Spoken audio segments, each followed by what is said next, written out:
So you think it's Afrobeat with the S or Afrobeat without the Yeah. What's the difference? Are people not tired of this topic? No. Here's Here's why. S or no, they just know it's Afrobeats, right? From a DJ's perspective, what are your thoughts on that? From my perspective, from Cynthia's perspective, it's a distraction. Okay. It's a massive distraction. It's a conversation that does not need to be happening. I don't know why people are having it. I feel like people need to focus. And the focus is, we are getting bigger. Let's build our platforms. Let's have our own genre on iTunes and make it big and big and big. We're focusing on S, no S. Nobody cares. Yeah. At the end of the day, we're all one. Right. So I feel more people having this divide, I see more as a divide and distraction more than it's helping the culture. Let's help the culture. Changing the name now or trying to change the name or blocking each other is going to push us back and take us steps back when we've gone way further than ever. So for me, it's a distraction. I hate that conversation so much. But really and truly, what we have currently as Afrobeat is a fusion of several genres. The reason why I became a DJ was because I wanted to own a particular single, Big Papa by Notorious B.I.G. I wanted the So Def remix. I wanted it so bad I was willing to pay any amount for it. Afrobeats lives here with DJ Who Be Dat. Essentially, that whole essence of Afrobeats, the naming, the nomenclature started in the UK. Yes, it started. Well, yeah, nomenclature, I like that word.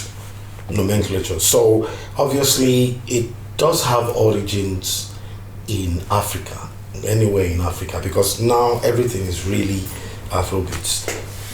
What's it? Diamond Platinum. Yeah. You understand me? What he sings is Afrobeats. Yeah. Whether we like it or not. Yes. You know, probably it has a bongo because he's Tanzania. So it probably has what you call that the bongo theme to it. In fact, even the Tanzanians are saying that it's not even bongo that he sings anymore.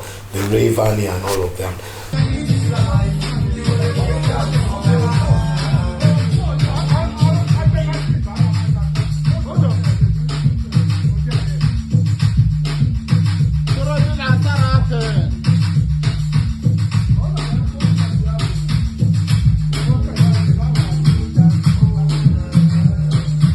It's no denying the fact that this is a phenomenon in the world right now, right? It's I mean, you're getting Grammy nods as a DJ now. What we call Afrobeats now with the S, from your point of view, right? You say it's going beyond what started in Fela.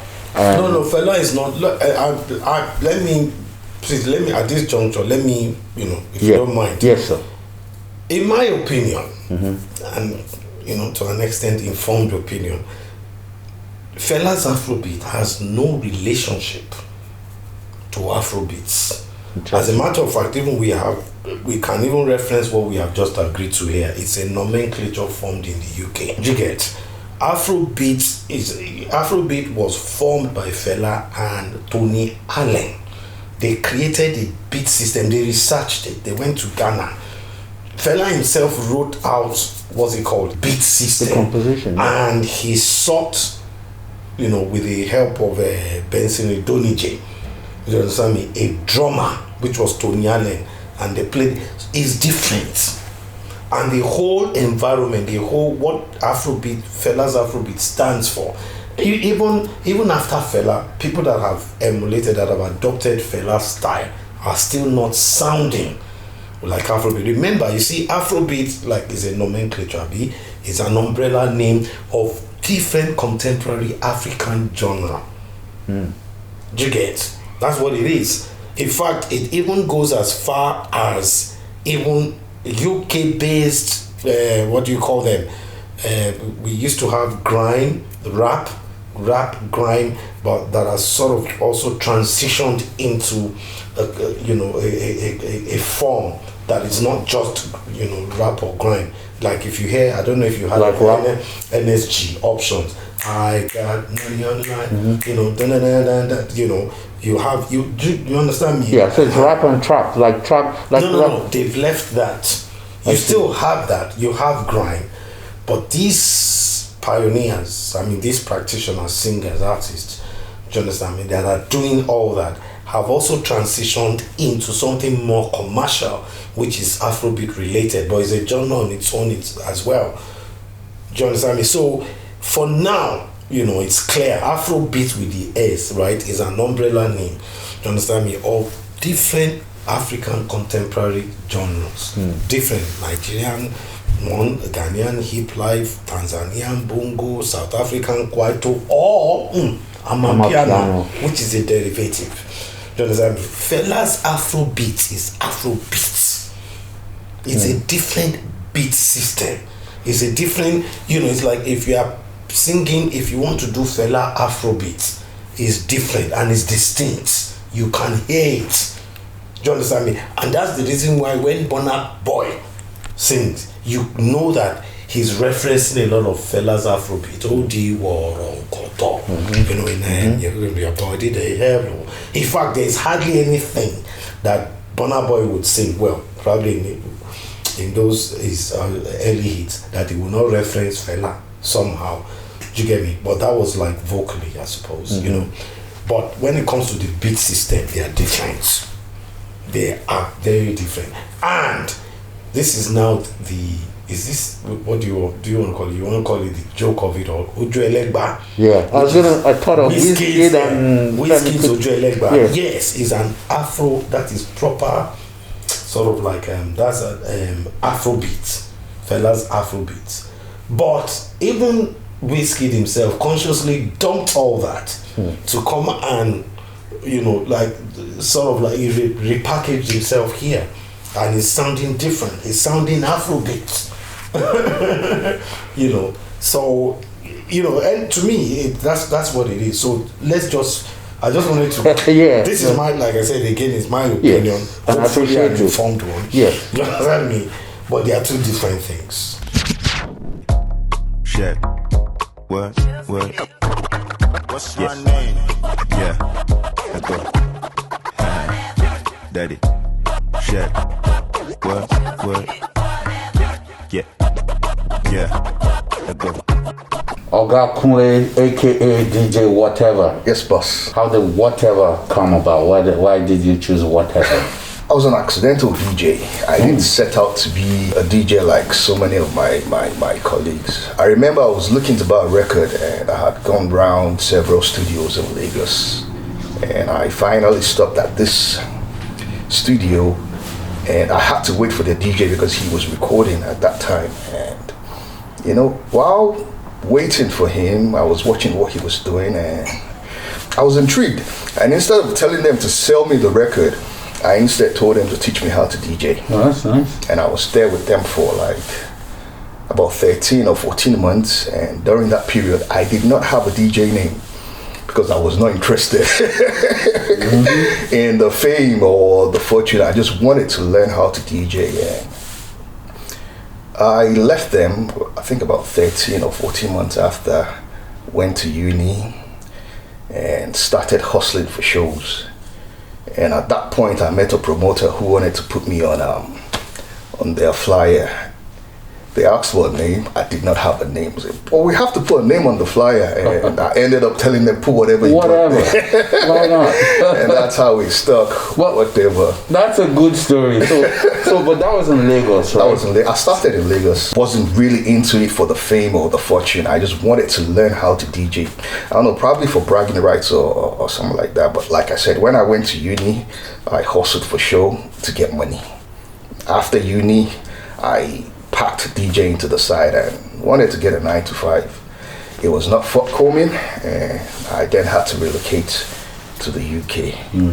I didn't think I was going to be a DJ in the UK as well, but thinking that I would get a job, have money, right, build houses, all the normal stuff we all want. Normal stuff. Yeah.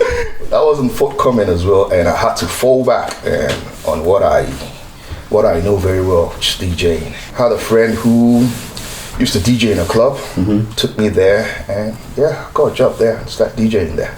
So what kind of music, when you got into the club that time, What was the scene like? What was the kind of music you hear in the club, and you know? Yeah, we're playing the hip hop, the R&B, the bashment, and a bit of Afrobeat as well, but it wasn't as well pronounced as we have now.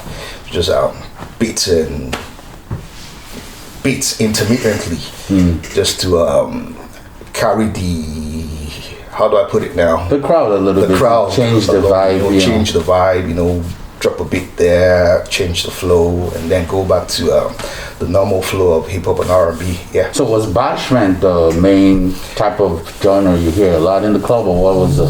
Yeah, because I was at Southeast London, and bashment was well pronounced there, so it was more of the bashment than the Afrobeats, and though not, I wouldn't say more bashment than hip hop and R&B. Was well balanced, but definitely more bashment than Afrobeat. So what influenced, in your opinion, right? What influenced the change to now? Because I saw you in the club the other night, and you were jamming, and there's all kinds of people dancing. Everybody was listening, but it was 100% Afrobeats. I won't say 100, maybe 90. Yeah, maybe more than 90. Yeah. So how did that?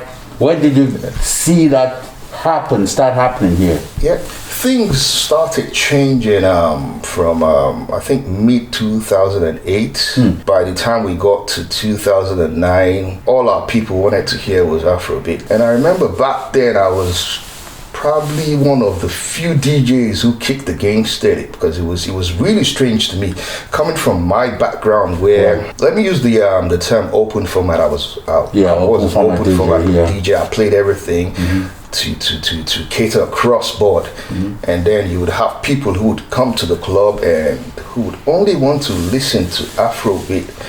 Imagine who dancing, and then you switch from Afrobeat to something else, and then you clear the dance floor. It was annoying for me, so I sort of rebelled against it. I was like, I don't mind if I clear the dance floor or not, but then if you don't go with the flow, you get swept off. Right. So I had to. 2009, it was Afrobeat. It was Afrobeat and a bit of I think UK funky house as well, but then Afrobeat knocked everything off. What, that 2009? If you can remember, if you take yourself back, right, what were the major influences that led to this? I look at London as an extension of Lagos, right? In parts of London, you'll find a lot of, at least the Nigerian population here. So I was just trying to see how would that influence it, would you say? I think what really happened was people started to accept the identity. The younger ones began to come into their own. They started accepting the fact that they are of African descent, and they wanted to do things more African. They wanted to identify with their own. So I think that sort of helped a lot in the London scene. So with that happening, because initially the sound production or the quality of the sound coming out from places like Lagos was awful. But then it started getting better, and we started having the likes of Idi Kabasa producing for Nas. Nas had a monster hit then. Kongwaso, it set the whole place on fire. We had the Uzi, several tracks, and the production was great. Right. People were coming into their own, accepting their identity. It was just going to happen.